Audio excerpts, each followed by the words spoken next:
అమ్మా భవానీ లోకాల నేలే ఓంకార రూపమమ్మా, తల్లి నీ మహిమల్ని చూపవమ్మా.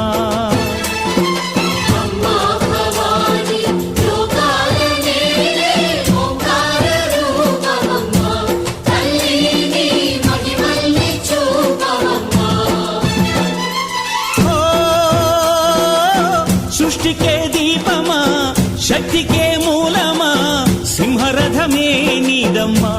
అమ్మ దుర్గమ్మ భక్తులను దీవించుమా.